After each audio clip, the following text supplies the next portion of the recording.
Olá, boa tarde a todos.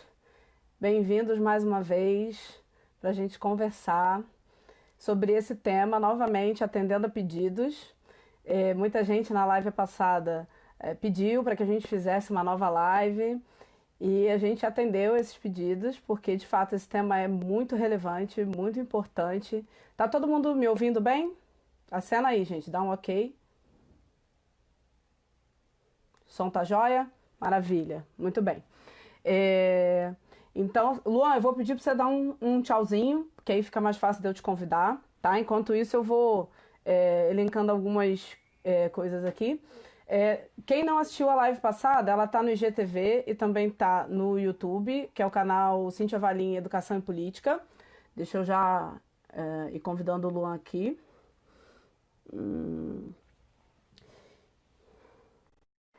E é fundamental a gente trazer esse tema novamente. A gente vive numa sociedade que é uma sociedade racista e a escola. Opa, maravilha, tudo bom, Luan? E aí? Show de bola.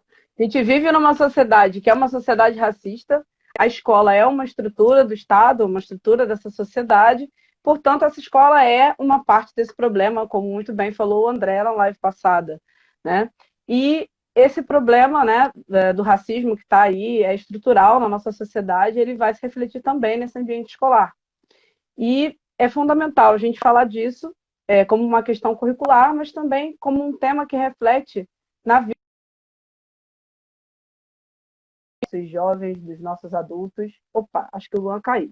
Vou chamar ele de novo aqui. Onde está você? Achei.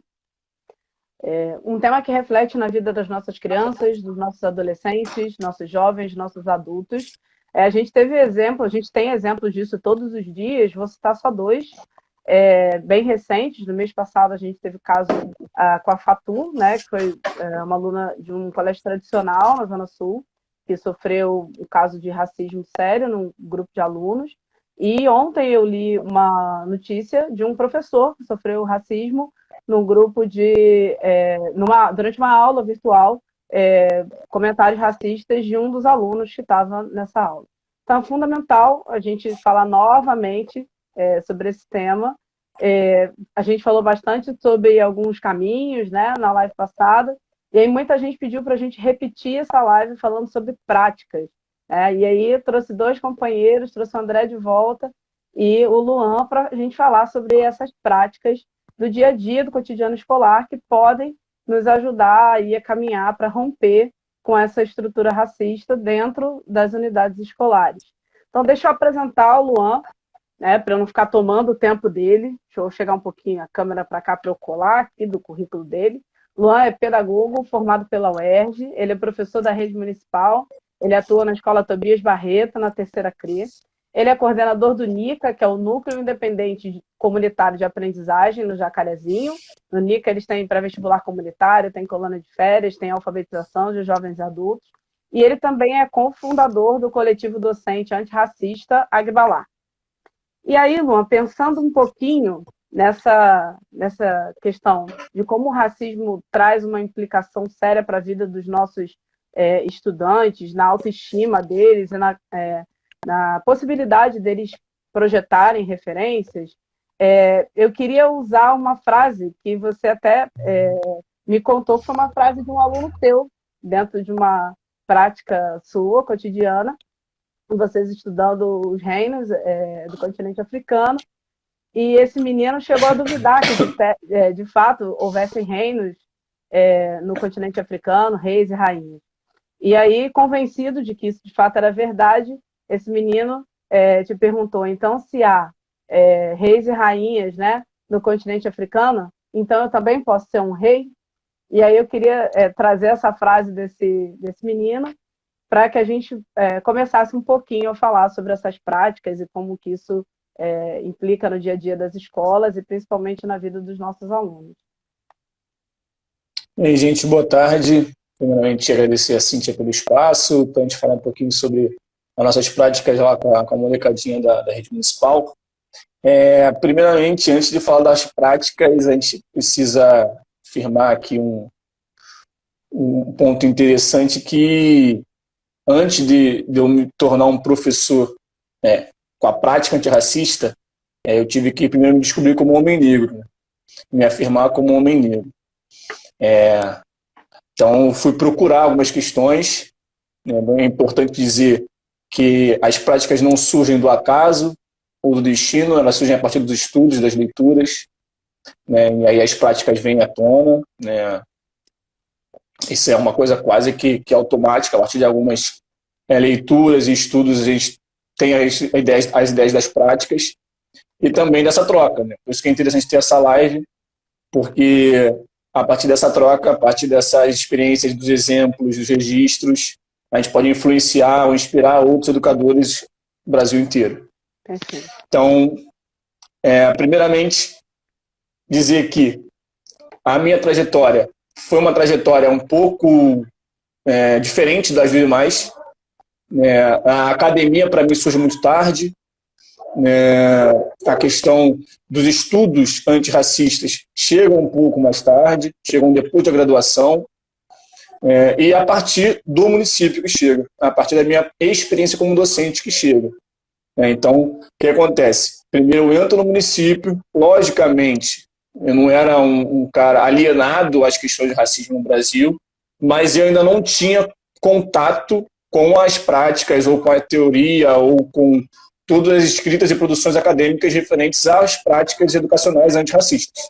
Eu ainda não tinha lidado com isso, não tinha contato nenhum com isso. Na minha graduação toda eu não tive contato com nenhum tipo de disciplina que fosse um letramento racial. Não, a gente não teve esse cuidado. Eu fiz pedagogia na UERJ, eu acho que até hoje não há disciplina obrigatória na grade que aborde educação em relações raciais. Então isso é uma primeira problemática. A procura pelo estudo, a procura pelo aprofundamento. E aí, a partir do momento que eu, como professor, entro numa sala de aula, e um professor negro, homem, nos anos iniciais, que também já é uma outra raridade, e aí eu vou enfrentar uma turma de primeiro aninho, alfabetização, na minha primeira turma, na Escola Municipal Lauro Sodré. E aí a gente vai ao passeio no planetário da Gávea, e nesse passeio um aluno meu me pergunta, na real não me pergunta, ele fala uma frase no ônibus, a gente passa por uma localidade que agora não me recordo, a gente passa por essa localidade e ele vê algumas pessoas ali na rua, assim, pessoas em situação de rua, e fala que ali tinha um cracudo, que não sei o que, e eu vou meio que entrar na onda dele e falar assim, tu nem sabe o que é cracudo, para com isso e tal, parará. Ele, sem sim, cracudo é coisa de menino preto. Ele falou assim pra mim. E ele era pretinho. E aí eu falei, caramba, o moleque tinha 6 anos de idade, né? Eu falei, que isso, cara? Pô, como é que tu fala isso? O tio também é preto, olha você também, Paraná, os amiguinhos, o colega e tal. Aí ele olhava e meio que não aceitava que era preto. Aí eu perguntei pra ele, falei, cara, olha pra você então, vamos lá, estica o braço, eu e você. Ele é da minha cor, praticamente. Falei, estica o braço, eu e você. Aí a gente esticou o braço, aí eu falei, qual é a sua cor? Olha pro seu braço. Qual é a sua cor? Aí ele falou assim, olhou, aí ele sabia que não podia falar que era branco, né? Aí ele olhou assim e falou assim, sou lilás. Aí ele inventou uma cor só para não ser preto. E isso tocou muito, né? Falei, cara, o moleque com 6 anos já tem a ideia que ser preto é ruim. Então, isso foi a primeira caminhada, né? Meu primeiro impulso. Só que eu não tinha leitura, eu não tinha estudo, eu não tinha como fazer uma prática antirracista ali com eles, de fato, porque eu não sabia como fazer. E aí apareceu o Vivi, né, na Tobias Barreto. Eu fui para Tobias Barreto, né, ainda com cabelo raspado, enfim, ainda não sabia a importância de ser um homem negro ali, mas ainda não me assumia de fato como homem negro, com as minhas características estéticas e tal. E aí Vivi acabou de entrar, caramba, acabou de entrar. Dá um tchauzinho para Vivi aqui. E aí a Vivi entra, me vê lá na escola e tal, a Vivi já era mestre em relações raciais, já tinha todo o conhecimento teórico e prático dessa luta, e aí ela era parceira de 4º ano na época, e ela começa a me puxar para esse campo. E eu já precisava disso, ela sem saber, a gente não tinha trocado ideia ainda sobre isso, ela me puxa para esse campo e dá essa ideia do 13 de maio, e convindo o professor para dar aula para nossas 2 turmas. E a partir daí vem a pergunta do Luiz Gustavo, que você falou, que ele começa a pedir permissão, né, para ser rei, né, ele é o garoto preto. E isso me tocou profundamente, porque eu falei, cara, não pode acontecer isso, porque isso é uma coisa mais pura da infância. Você vê uma criança de 10 anos pedir permissão para sonhar, isso para mim é muito cruel, isso é muito violento, né? E é violento para as crianças pretas. Esse que é o pior. É uma violência específica, é uma violência direcionada. Então, eu como professor preto, naquela hora, eu me senti no dever de falar, vou ter que fazer alguma coisa. E aí eu não lembro quem falou isso para mim, eu não lembro mesmo, que pena, porque foi uma frase que me marcou muito. Ele falou assim, quando é que você escolheu trabalhar antirracismo na escola? Acho que foi até Vivi, não lembro, de fato não lembro. E aí essa pessoa respondeu por mim, assim, falou assim, ele não escolheu, tá nele, tá na pele dele, ele não pode simplesmente não fazer isso. Ele é negro, o corpo dele chega antes, o cabelo dele chega antes, o nariz dele chega antes, ele não pode simplesmente falar que não vai fazer, ele tem que fazer. É a prática dele como professor. E isso me marcou muito. E aí eu fui procurar, de fato, estudar, né, Cíntia? Eu fui procurar alguns cursos, Vivi me ajudou muito, me indicou para o Heredebá, que foi o divisor de águas na minha vida. O Heredebá é agora uma pós-graduação, uma especialização no Pedro II. Recomendo fortemente para todo mundo que queira fazer, queira se... Está aí no início do espaço, está engateando nessa temática. Recomendo fortemente o Heredebá, né, que é uma pós-graduação lá no Pedro II. Eu fiz uma extensão, né? Eu fui da última turma de extensão do Heredebá, depois ele virou pós-graduação. E nesse Heredebá que eu decidi, de fato, deixar meu cabelo crescer, de pensar práticas, como é importante isso na educação básica, com professores sensacionais, como o Osmar, o Arthur e principalmente a Alessandra Pio. E aí, numa aula da Alessandra, e ela me mostrou algumas práticas que ela já fazia, né, na sala de aula. E aí foi minha primeira prática. De fato, no município foi uma prática que a Alessandra me mostrou na aula. Eu até comentei com ela que eu ia fazer, eu falei, vou fazer, Alessandra, porque eu achei magnífico.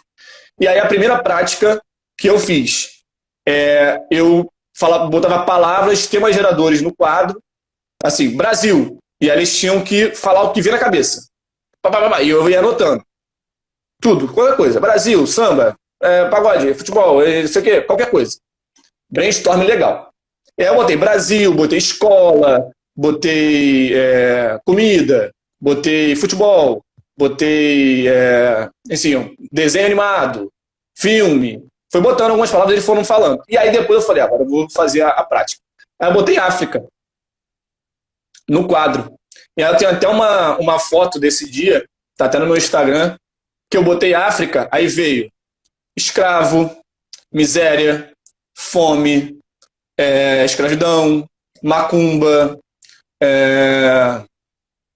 comidas, navio, negreiro, enfim, várias palavras assim sim, só conotações negativas, né? E aí depois que eles fizeram isso, eu falei, beleza, guardaram, apaguei o quadro, peguei o computador, projetei no quadro algumas imagens.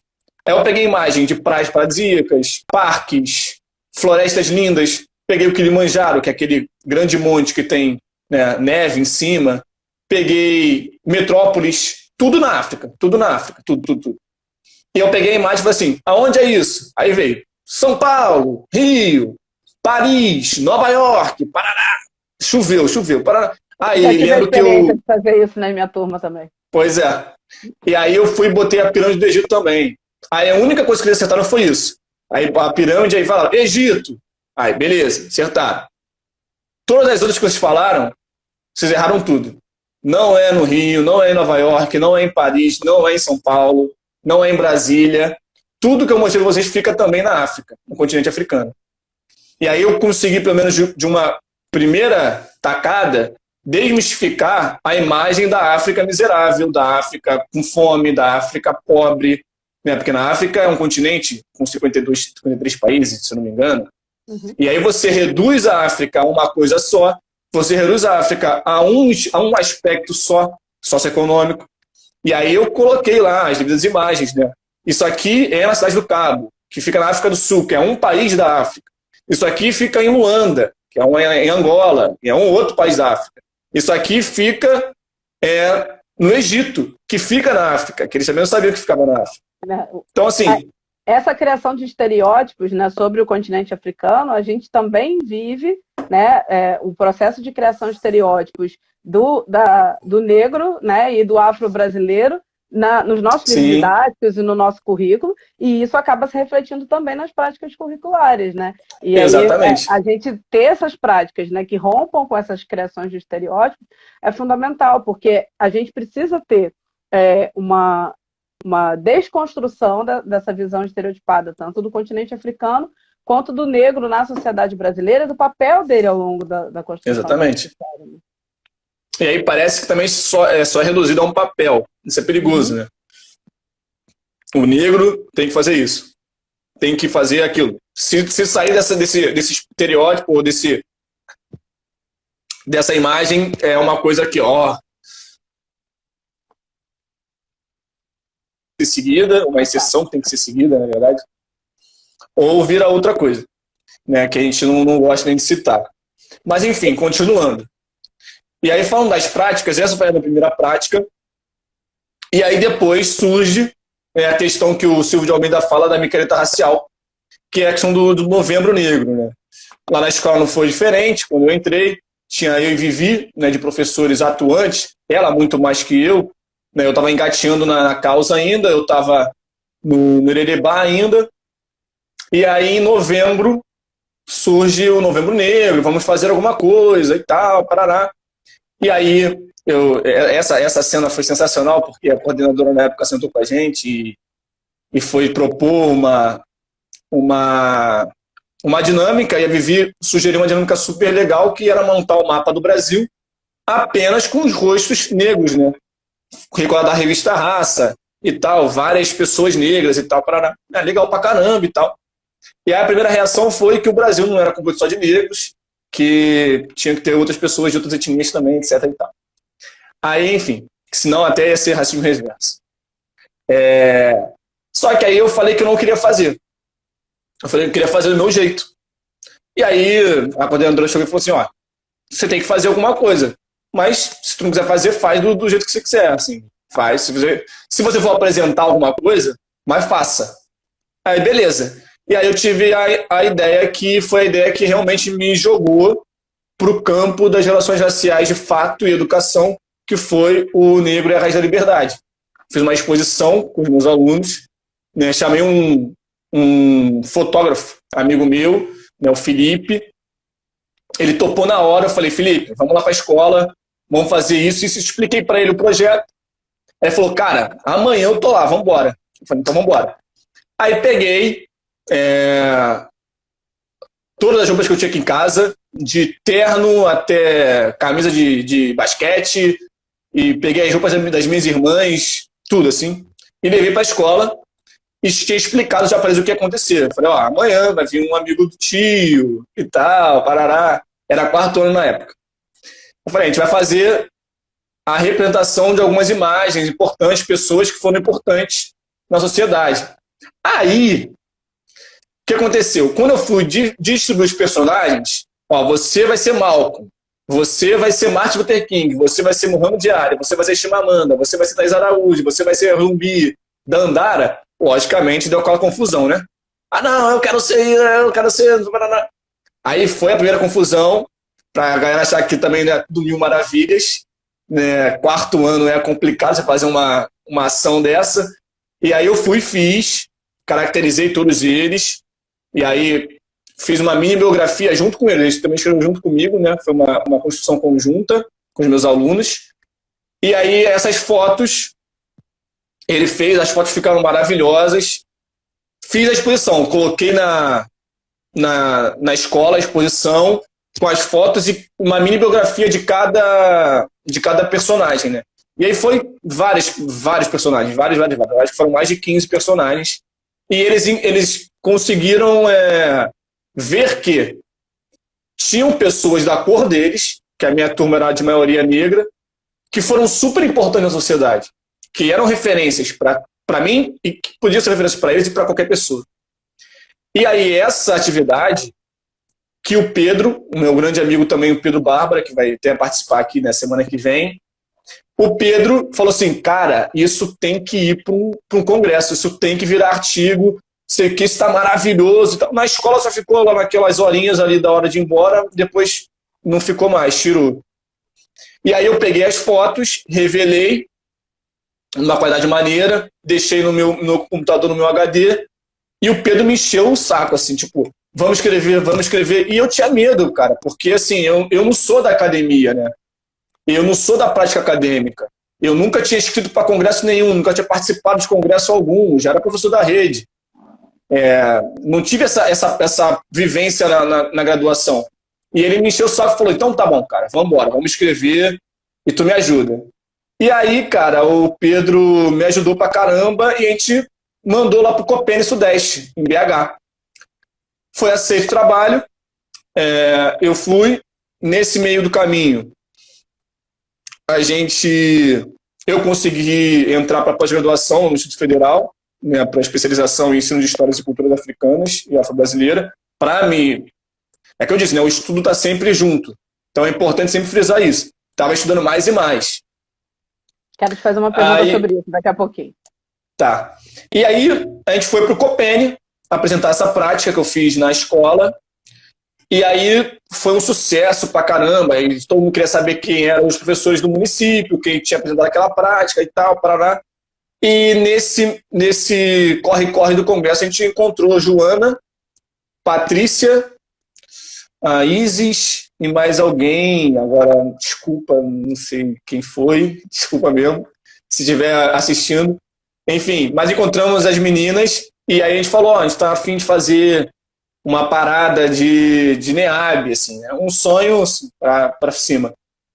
E aí a gente foi, conversou e tal, dali surgiu um grupo do WhatsApp, do grupo do WhatsApp surgiu 100 pessoas do município que estavam interessadas em fazer esse grupo, e depois veio o Gustavo falar, gente, esquece NEAB, que NEAB não dá, vai ser maior atraso pra gente, vamos mudar esse negócio na rua o mais rápido possível, a gente tem que ser um coletivo independente. E aí a gente criou, né, um coletivo independente, né, a princípio eu, Pedro, Joana, Patrícia e a Isis, criamos o coletivo Agbalá, que até hoje, né, estamos aí tentando implementar essas práticas no currículo oficial, ter isso registrado, porque é importante, porque nós temos práticas da educação infantil até os anos finais. Então é importante registrar isso, que tem professores que estão fazendo práticas antirracistas desde a EI até o Fundamental 2. E não são poucas pessoas, são práticas que dá para ser replicada, que dá para ser reconhecida pela Secretaria Municipal e dá para ter uma orientação curricular voltada para as relações raciais. Sim, há municípios que têm orientações curriculares específicas para relações étnico-raciais e só me permite registrar, não apenas registro oral, tá, gente? Vamos registrar esses projetos por escrito nas secretarias de educação, não só no Rio, nas secretarias de educação onde vocês trabalham, sejam municipais ou estaduais, vamos registrar esses projetos. É fundamental que fique registrado nas nossas redes os projetos que a gente faz, para que esteja marcado que esses projetos existem, para que depois ninguém possa dizer, mas ninguém quase fala sobre isso. Não, tem muita gente falando sobre isso, sim, e está registrado lá a quantidade de projetos que são feitos. Então, vamos registrar as nossas práticas. Muitas vezes nós, professores, vacilamos nesse ponto. A gente faz muito e registra pouco. Então, a gente tem que registrar essas práticas. Né? E só fechar esse parênteses. E deixa eu só emendar uma pergunta. Assim. Você falou muito sobre formação. E há outros professores que você citou, que trabalham contigo na escola, que também têm formação. A quantidade de professores com formação específica em relações étnico-raciais na tua escola, né, te ajuda de alguma forma no desenvolvimento desses projetos? Você acha que isso é um impacto, né, uma linha fundamental para o desenvolvimento desses projetos? Ou você acha que não, que isso poderia acontecer de alguma outra forma? Como é que você vê essa questão da formação específica dos colegas e como isso poderia acontecer se isso não houvesse no teu ambiente de trabalho? Eu faço até um paralelo, né, que a gente fala da solidão da mulher negra, né, que é um fato, e existe a solidão do professor que é consciente das relações raciais, é uma solidão. E quando você não está sozinho, isso muda totalmente o paradigma, a figura e tudo o que envolve aquele professor. O coletivo, eu acho que uma das coisas mais importantes do coletivo, Cíntia, é conseguir aglomerar as pessoas que falam disso para que a gente troque, para que não fique uma luta solitária. Porque quando você fica sozinho, é difícil pra caramba. A minha escola, a Tobias Barreto, ela tem um corpo docente que eu acho que é muita exceção no município, né? Nós somos lá hoje 4 professores especialistas de relações raciais. Eu, Raquel, Vivi, Marina e o Vinícius, são 5. 5 professores, todos especialistas em relações raciais. Né? Então, isso é uma coisa que, para mim, eu acho, né? Não sei, mas eu acho que é uma exceção numa unidade de escola só, e isso facilita demais. Né? Tanto que, quando começou, era eu e Vivi, né? E aí a gente conseguia nossas pequenas conquistas, nossas micro-revoluções, a gente diz. E aí depois, o Pedro que entrou, queridão. Esse é o Pedro, gente. Bárbara, queridaço. Uma das referências desse município para trabalhar em relações raciais e artes. Esse cara é a referência. Enfim. E aí nós conseguimos, eu e Vivi, fazer nossas micro-revoluções de práticas. Olha como isso é legal. Olha como isso é maneiro. Vamos fazer, vamos replicar. Não é para fazer só em novembro. Não é para fazer só uma micareta racial. É para realmente fazer parte do currículo em todos os bimestres. Falar sobre relações raciais. E aí, quando entra outros professores que têm essa especialização, a gente ganha muita força num conselho de classe, por exemplo. Qual vai ser o tema do ano, por exemplo? O que a gente vai trabalhar? Formação do povo brasileiro a partir das relações raciais. Ponto. Agora vai ser para a escola inteira. A gente vai trabalhar essa escola inteira. Por que isso? Porque a gente ganha força institucional. Isso é importante. Né? E aí a luta deixa de ser solitária para ser coletiva. E aí, sendo coletivo, ela realmente move mundos. Né? Eu costumo dizer que é impossível eu querer mudar o mundo se eu não consigo mudar minha casa. Então, primeiro eu mudo minha casa, depois eu mudo minha rua, depois o meu quarteirão, depois o meu bairro, a cidade, o estado, depois o país e o mundo. Então, primeiro a gente tem que fazer isso, nossa limpeza de casa, nossa faxina em casa. Eu sei que é muito difícil, a gente sabe que professores estão sozinhos em algumas escolas. Então, professores que tenham prática de relações raciais, procurem o Agbalá, não só para a gente se inserir no movimento, mas também porque a gente vai saber onde tem escolas que tenham pessoas que fazem essa parte para você não se sentir sozinho e se sentir excluído pela direção, pelos outros colegas, né? Porque a gente sabe que, infelizmente, nós não somos a maioria, né? Então, ainda não, mas seremos um dia, né, numérica. E acho que isso é importante porque tira da prática do professor a solidão. E quando ele está solitário, é muito difícil. A Vivi mesmo, né, quando eu entrei lá, a Vivi já era formada há algum tempo no mestrado no Cefet, e ela falou um negócio para mim que me marcou muito. Não só ela, mas outras pessoas do coletivo. Acho que a Rosângela falou isso, a Luciana falou isso. Fala uma coisa que para mim foi muito importante, que são pessoas um pouco mais velhas que eu. E aí falou o seguinte: eu já estava desesperançosa de fazer alguma coisa em relação às relações raciais na escola. Eu já estava dando aula convencida, estava cansada. E quando surgiu esse novo movimento, esse coletivo e tal, me trouxe uma nova esperança, me trouxe um novo fôlego. Eu acho importantíssimo trazer essa narrativa, porque é isso. Às vezes você está assim solitário e fala, cara, não consigo lutar realmente sozinho contra uma direção, contra um corpo docente inteiro. Quando você encontra uma pessoa que faça a mesma coisa que você, já dá um outro gás, já dá uma outra figura para você lutar. E aí, para finalizar, Cíntia, depois de tudo essa prática da exposição Negra Raiz da Liberdade, a gente fez matéria no Extra, saiu matéria no Extra, eu e Pedro, sobre as práticas, e a gente foi uma reportagem de uma folha inteira, foi super legal a reportagem, super linda. E depois eu submeti essa experiência para o Museu de Arte do Rio. Na jornada lá, saiu um livro com a minha prática lá, um ensaio com as fotos dos meus alunos, foi muito maneiro, muito legal. E também outra coisa importante e aí depois da pós-graduação, já na pós-graduação, eu criei agora o meu xodózinho, né, o meu projeto que é o meu xodó, que são os sonhos visíveis. Tu vai falar dos sonhos visíveis daqui um pouco mais. Então vou segurar então. Vou segurar. Segura aí. Eu só queria destacar o comentário aqui que foi feito. Peraí, deixa eu achar aqui. Da Maria Carolina, ela falou assim: ser solitário muitas vezes significa ser silenciado o ano todo e virar o ícone de maio e novembro para colaborar com o folclore e o reforço de estereótipos. Exatamente. A gente tem diversos estereótipos sendo reforçados dentro da escola sobre o negro, o continente africano, né, sobre o ser do negro, a cor da pele, a religiosidade do povo negro, as religiões de matriz africana. Né? E aí, você ser o único ali dentro daquela escola, muitas vezes assim, pega aquele cara lá que fala de preto, traz aqui, e aí ele vai fazer né, aquela micareta racial de maio e de novembro, né, para dizer que a gente tem práticas antirracistas incorporadas no dia a dia da nossa escola. Vou fazer o seguinte, vou fechar a tua janela, vou chamar o André, e aí, gente, com certeza isso não vai caber em 1 hora, tá? E aí eu fecho essa e abro uma segunda live para a gente poder fazer bate-bola nos comentários. Vão mandando pergunta aí. Cíntia, tá bom? Diga. Só para finalizar aqui, eu não vou falar do projeto. Quando eu falo de estudar, é importante todo mundo que está acompanhando entender.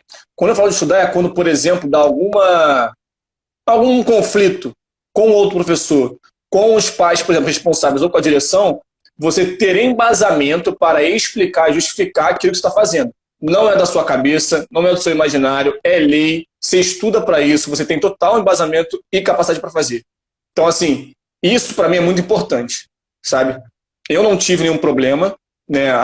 É uma raridade, é uma exceção, mas se eu tivesse, eu estaria realmente pronto para responder dentro da lei, dentro das minhas práticas, o porquê daquela atividade, o porquê daquela prática. Então é importante que professores estudem, se apropriem da lei, leiam, porque quando tiver qualquer tipo de contestação, vocês têm total apoio da lei e do seu embasamento teórico para fazer as atividades.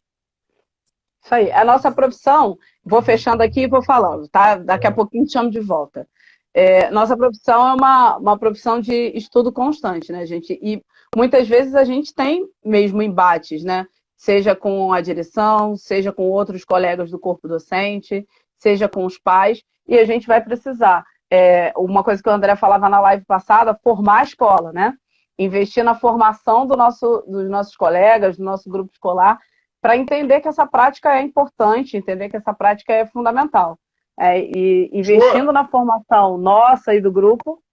Diga, André, eu estou te ouvindo e não estou te vendo.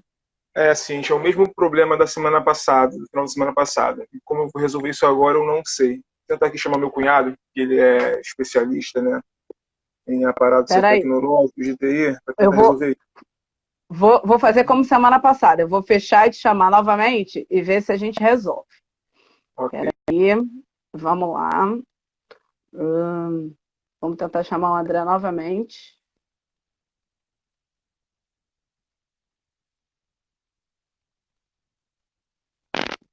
Vamos ver se agora vai. Vai. Vamos colocar todas as energias positivas para ver se a gente consegue resolver esse problema da imagem do André. De novo isso, gente. Eu vou tentar chamar o meu cunhado enquanto isso. A gente pode começar então, né, Cíntia? Então vou fazer o seguinte. Eu vou chamar o Luan de volta para concluir o que eu estava falando com ele, enquanto tu resolve esse problema da tua câmera, tá bom? Perfeito, então vamos lá. Espera aí. Então vamos trazer o Luan novamente para a gente falar sobre o projeto dos sonhos visíveis ou possíveis. E agora? Visíveis ou possíveis, os dois nomes caberiam muito bem, mas eu não quero errar no nome. Gente, todos os projetos, tanto que o Luan estão falando, quanto que o André vai falar também, a gente depois, tanto na live, quando a gente postar no IGTV, quanto que a gente, o link que a gente colocar no YouTube e no Facebook, a gente vai colocar os links dos trabalhos deles, das postagens do Instagram, do Facebook, artigo, tá? Para quem quiser também se aprofundar nas referências que eles colocaram, nos trabalhos. Acho que é importante, né? A gente estava falando aqui de investir na formação, tanto conhecer o trabalho que eles fizeram, quanto se aprofundar um pouco mais no que embasou essa prática deles. tá? Acho que é importante, não só para divulgar a prática dos colegas, mas para que a gente possa se estudar e estruturar um pouco mais o nosso pensamento. Vamos lá, sonhos visíveis ou possíveis? Visíveis. Visíveis. Vamos lá. Manda abraço. Na verdade, no ano passado, eu resolvi fazer um compilado de projetos junto com a minha turma, né? Sexto ano, agora eu estava com o sexto ano no projeto Sexto Ano Carioca. E aí eu falei, eu vou fazer algumas coisas, e aí tive aquela chuva da criativa, e eu criei alguns projetos. Um deles foi os Sonhos Visíveis, que nada mais é que eu convidar amigos meus, todos eles negros e negras, né, que têm alguma profissão, alguma formação, alguma atuação relevante na sociedade, né? Então eu chamei amigo meu cineasta, chamei amigo advogado, chamei uma amiga biotecnóloga, chamei uma amiga turismóloga e internacionalista, chamei uma jornalista, chamei uma engenheira de produção, enfim, variadas profissões. Por que isso? Porque me veio na mente a fala do Luiz Gustavo sobre sonhar, e eu vi um documentário sobre o Quincy Jones, que é um cara super relevante nos Estados Unidos, né? Negro, e que é um dos pilares da indústria multimídia, né? De televisão, enfim, música. O cara é genial. Então, ele falou uma frase que ficou na minha cabeça no documentário dele, que foi: quando eu era criança, em Chicago, quando eu tinha 10 anos, o meu sonho era ser gangster, porque eu só conseguia sonhar com aquilo que eu via. E isso para mim me marcou. Eu só consigo sonhar com aquilo que eu vejo. Se os meus alunos não visualizarem múltiplas possibilidades de sonhos, eles não vão ter múltiplas escolhas de vida, o que é importante, né? Isso dá autonomia, isso você ser protagonista da sua própria caminhada, né? Eu digo que eu sempre fui protagonista da minha própria caminhada, e eu estou aqui hoje falando com você a partir dos encontros da vida que me permitiram estar aqui hoje. Talvez se eu não encontrasse com Vivi, com Pedro, talvez se eu não tivesse essa trajetória, eu não estaria aqui falando sobre isso. Então, os Sonhos Visíveis foi muito sobre isso, sobre essa possibilidade do sonhar, essa possibilidade de eu fazer a escolha que eu quero para a minha vida, ainda mais pessoas periféricas. Meus alunos, em maioria, são pretos, moradores de favela. A gente sabe que a escolha é limitadíssima, né? A escolha para eles é uma coisa que foge um pouco do controle deles, né? Quando o Estado entra na favela só com a força de segurança, ele está falando um recado ali, né? Ele está deixando um recado que ali a escolha não é propriamente da pessoa, né? A escolha não está nas mãos delas propriamente, somente. Então os sonhos vêm para quebrar essa barreira, né? De mostrar para eles pessoas parecidas com eles, parecidas, que isso é bom também, representatividade, né? O Silvio de Almeida fala isso. Representatividade não resolve, mas importa. Né? Para a criança, né? Que você olha para a criança e você olha os olhinhos delas brilhando assim, tipo, pô, esse cara é parecido comigo. E ele faz cinema, tipo, ele faz filme, sabe? Pô, maneiro. Eu chamei o Mulambo, por exemplo, artista plástico, Mulambo, sensacional. Ele foi na escola, falou com eles, o cara é artista plástico. Teve uma exposição no Museu de Arte do Rio, levei meus alunos para ver uma exposição dele. Então isso muda vidas, né, Cíntia? Isso muda vidas. A Macaé Evaristo, né, ela diz que a pior escola do mundo ainda assim salva muitas vidas. E acho que é isso. Eu acho que isso é uma... Dentro de um território, né, onde a maior parte dos nossos alunos mora. É isso que você falou.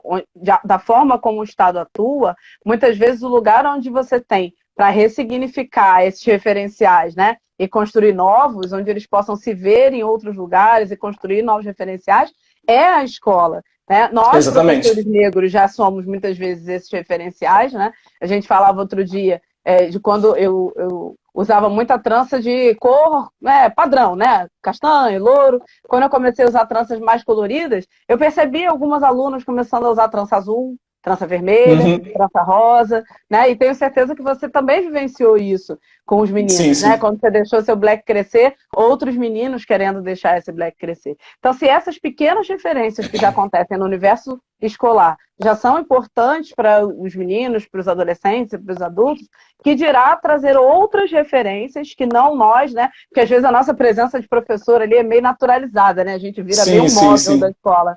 Mas trazer elementos de fora, né, desse ambiente escolar, para que essa criança, esse adolescente, esse adulto, esse jovem, se veja nessa posição e fala, caramba, eu posso ser essa pessoa, eu posso estar nesse lugar. Ele veio do mesmo lugar que eu, ele é da mesma cor que eu, então sim, eu também posso sonhar com isso. E a gente sabe que as referências curriculares muitas vezes não ajudam, né? Então a gente precisa também aprender a dar se a gente não consegue, nesse momento, ter uma orientação curricular que permita que a gente dance com isso, né, à vontade, a gente também consegue dar, assim, uma volta na orientação curricular, né, e na hora que eu vou trabalhar, sei lá, com um texto, vou trabalhar com uma poesia.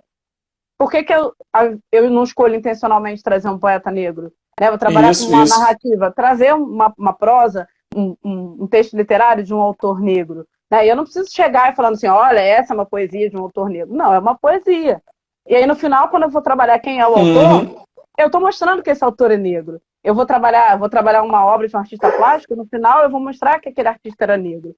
Né? Da mesma forma que nos foi naturalizada a nossa invisibilidade, né? Tem que ser naturalizada a nossa visibilidade dentro desse espaço escolar. Né? Com certeza, com certeza. E aí, uma coisa que eu sempre digo, né? Os professores do Fundamental que estão assistindo a gente ouve algumas vezes em sala de professores e conselho de classe que não, porque eu entro ali na minha aula, ainda mais professores do Fundamental 2, né? Porque não tem essa vivência muito próxima, né? Dão aqueles tempos e aí sai, é muito rápido, muito dinâmico, às vezes dão em mais de uma escola, 2 escolas, 3. E aí fala, não, porque, cara, não tenho tempo de me envolver, eu dou minha matéria e vou embora. Você não dá sua matéria e você vai embora. Você, querendo ou não, você influencia aquele jovem, você influencia aquela criança positivamente ou negativamente. Aí você escolhe se você quer influenciar positivamente ou negativamente. Eu escolho deixar um legado positivo para os meus alunos. Então, para mim, se eu já estou lá, meu corpo presente está lá, minha cabeça está lá na sala de aula, eu escolho, como profissional, deixar um legado positivo para eles. Isso é importante por quê? Porque a partir do momento que eu estou junto com eles, diariamente, mais de 6 horas por dia, que na escola é turno único, se eu não faço esse movimento, qual é o legado que eu vou deixar para eles, já que a escola é uma das poucas instituições que oferecem possibilidades para esses jovens de ser ou escolher outra coisa, de vivenciarem outra experiência, de forma que pode influenciar isso para a vida deles até eles ficarem velhinhos, sabe? Isso é importante. Saber que o professor, ele querendo ou não, se ele chega na sala de aula, dá a sua matéria e sai, ele está influenciando o comportamento, ele está influenciando o pensamento, ele influencia a todo momento. Mesmo que a aula dele dure 50 minutos, ele não diga um oi para aquela criança, não dê um bom dia para a turma. Mesmo que não faça assim, eu não estou falando isso para cobrar professor, não. Cada um faz a prática que quiser, mas arque com as consequências disso também. Tanto positivas quanto negativas. Às vezes não dar o bom dia influencia bastante também, né? Exatamente. Então a gente ouve muito professor falando que fulano não quer nada, que fulano não respeita isso, não respeita aquilo. Talvez esse fulano seja eu com 10 anos de idade. E eu me vejo muito neles. Então eu não vou querer nada com quem não quer nada comigo. Eu não vou querer nada com quem não quer nada comigo. Isso é uma coisa que, assim, eu acho e respeito desde o primeiro momento que eu entro na sala de aula. O Paulo Freire já falava que se ele entrar numa sala de aula e não aprender nada, é porque ele não ensinou nada. Então, se eu saio da sala de aula e saio sem aprender alguma coisa, é porque dificilmente eu ensinei algo para aquelas crianças, para aqueles jovens.